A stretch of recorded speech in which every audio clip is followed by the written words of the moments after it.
Ano ang banal na kapahayagan? Hindi nagsimula ang Kristyanismo sa isang aklat. Ang Kristyanismo ay hindi relihiyon ng isang aklat.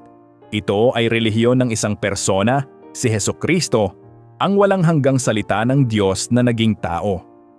Isang tanong na dapat unahin sa nakaraang kabanata. Nakita natin na bago pa naisulat ang bagong tipan ay mayroon ng iglesia. Mayroon ng mga apostol na nangangaral.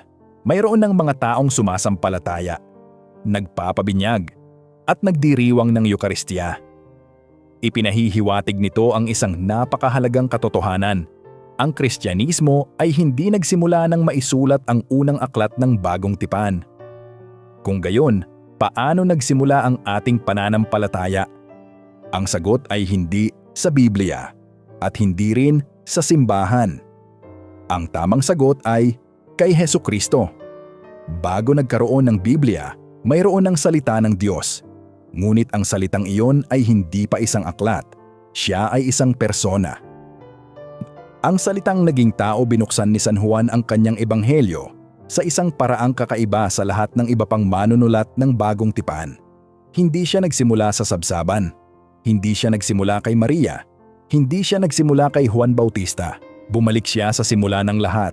Isinulat niya, "Nang pasimula ay naroon na ang salita, at ang salita ay kasama ng Diyos, at ang salita ay Diyos."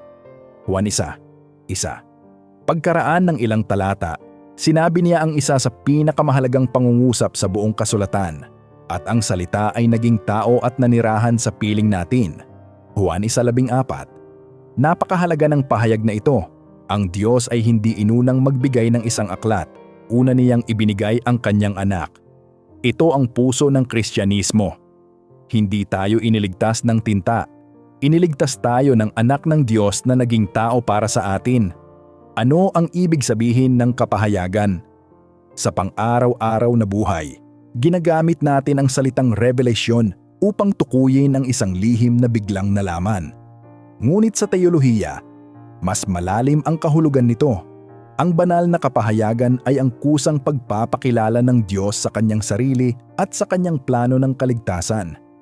Hindi tao ang unang naghahanap sa Diyos. Ang Diyos ang unang lumapit sa tao. Tinawag niya si Abraham, nangusap siya kay Moises, nagsugo siya ng mga propeta. At sa wakas, ibinigay niya ang kanyang sariling anak. Ganito ang sinabi ng may akda ng sulat sa mga Hebreo. Noong unang panahon ay maraming ulit at sa iba't ibang paraan nagsalita ang Diyos sa ating mga ninuno sa pamamagitan ng mga propeta. Ngunit sa mga huling araw na ito ay nagsalita siya sa atin sa pamamagitan ng anak. Hebreo 1:1-2. Pansinin ang pagkakasunod. Hindi nagsimula ang Diyos sa isang aklat. Nagsimula siya sa pakikipag-ugnayan sa kanyang bayan. Ang kapahayagan ay mga gawa at mga salita. Kapag iniisip natin ang salita ng Diyos, madalas ay iniisip natin ang mga pangungusap sa Biblia. Ngunit ayon sa Biblia mismo, ang Diyos ay naghahayag sa pamamagitan ng mga gawa at mga salita. Halimbawa, ang Exodo ay isang kapahayagan, hindi lamang dahil may sinabi ang Diyos kay Moises, kundi dahil kumilos siya upang iligtas ang Israel mula sa pagkaalipin. Ang pagtawid sa dagat na pula ay isang pangyayari sa kasaysayan. Kasabay nito, ipinaliwanag ng Diyos ang kahulugan ng pangyayaring iyon sa pamamagitan ng kanyang mga salita. Ganito rin sa bagong tipan, hindi lamang nagturo si Jesus, nagpagaling siya, nagpatawad siya, nagpakain siya ng libo-libo, namatay siya sa krus, muli siyang nabuhay. Ang lahat ng ito ay bahagi ng kapahayagan. Hindi lamang ito mga ideya. Ito ay mga pangyayaring naganap sa kasaysayan. Ito mismo ang itinuturo ng Dei Verbum. Ang Diyos ay naghahayag ng kanyang sarili sa pamamagitan ng mga gawa at mga salita na may malalim na pagkakaugnay. Dei Verbum 2. Napakahalaga ng prinsipyong ito. Ang Kristyanismo ay hindi relihiyon ng mga abstraktong konsepto. Ito ay relihiyon ng Diyos na kumikilos sa kasaysayan. Bakit pinili ni Jesus ang mga apostol? Kung ang layunin lamang ni Jesus ay magsulat ng isang aklat, bakit pa siya pumili ng 12 apostol? Bakit niya sila isinama sa loob ng 3 taon? Bakit niya sila tinuruan ng personal? Bakit niya sila isinugo upang mangaral? Ang sagot ay simple. Pinili niya sila upang maging mga saksi. Pagkatapos ng kanyang muling pagkabuhay, sinabi niya, "Kayo ang mga saksi sa mga bagay na ito." Lucas 24:48. At bago siya umakyat sa langit, tatanggap kayo ng kapangyarihan pagbaba sa inyo ng Espiritu Santo at kayo'y magiging aking mga saksi. Mga Gawa 1:8. Mapapansin nating muli, hindi niya sinabi, "Kayo ang magiging mga manunulat ng isang aklat." Bagamat may ilan sa kanila ang sumulat kalaunan, ang una nilang tungkulin ay maging mga saksi. Ang Ebanghelyo ay unang ipinangaral. Kapag binabasa natin ang aklat ng mga gawa, may isang bagay na paulit-ulit nating makikita. Nangaral si Pedro, nangaral si Esteban, nangaral si Felipe, nangaral sina Pablo at Bernabe. Hindi pa kumpleto ang bagong tipan, ngunit lumalawak na ang iglesia. Ito ay isang napakahalagang obserbasyon. Ang Ebanghelyo ay unang ipinangaral bago ito naisulat. Hindi ito nangangahulugang mas mababa ang kasulatan. Sa halip, ipinakikita nito ang paraan ng Diyos sa pagpapasa ng kanyang kapahayagan. 2 paraan ng pagpapasa ng iisang Ebanghelyo. Sa kanyang ikalawang liham sa mga taga-Tesalonika, isinulat ni San Pablo, "Kaya nga mga kapatid, manindigan kayo at panghawakan ninyo ang mga tradisyong itinuro sa inyo, maging sa pamamagitan ng salita o ng aming sulat." Ikalawang Tesalonika 2:15. Ito ang isa sa pinakamahalagang talata sa buong pag-aaral na ito. Pansinin ang 2 paraan. Sa pamamagitan ng salita, sa pamamagitan ng sulat. Hindi 2 magkaibang ebanghelyo ang tinutukoy ni Pablo. Iisa lamang. Ngunit ipinasa ito sa 2 paraan. Sa wikang Griego, ang salitang isinaling tradisyon ay paradosis na nangangahulugang ipinasa o ipinagkatiwala.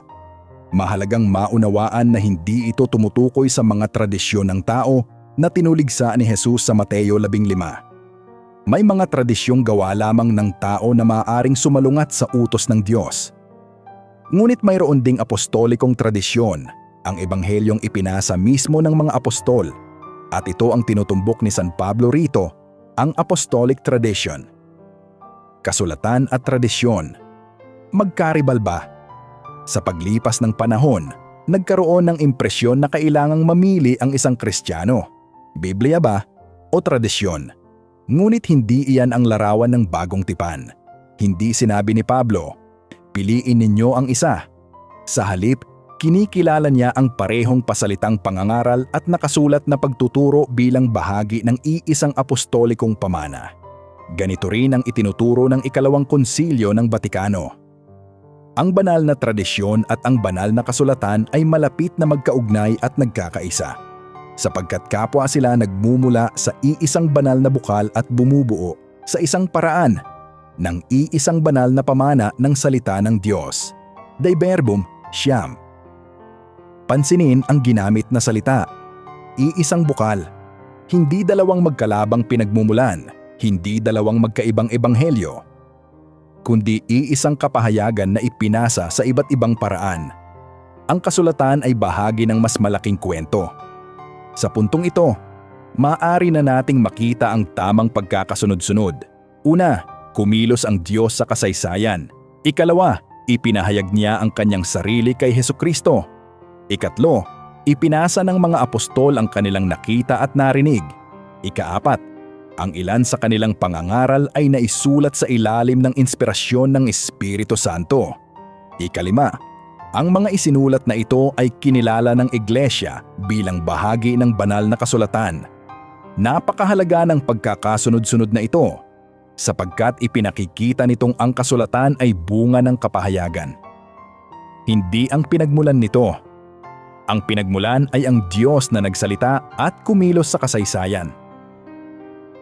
Isang tanong na magdadala sa atin sa susunod na kabanata. Kung ang kasulatan ay isinulat sa ilalim ng inspirasyon ng Espiritu Santo, ano ang ibig sabihin ng kinasihan ng Diyos? Paano naging salita ng Diyos ang mga isinulat ng mga taong tulad ni Mateo, Marcos, Lucas, Juan, at Pablo? Nagdikta ba ang Diyos ng bawat salita? O ginamit niya ang kanilang sariling personalidad, wika at karanasan? At bakit sinasabi nating ang Biblia ay walang kamalian sa lahat ng nais ipahayag ng Diyos para sa ating kaligtasan? Ito ang ating sisimulang pag-aralan sa susunod na kabanata, kung saan tutuklasin natin ang mismong kalikasan ng banal na kasulatan. Kung ano ito, paano ito isinulat, at bakit ito tunay na salita ng Diyos.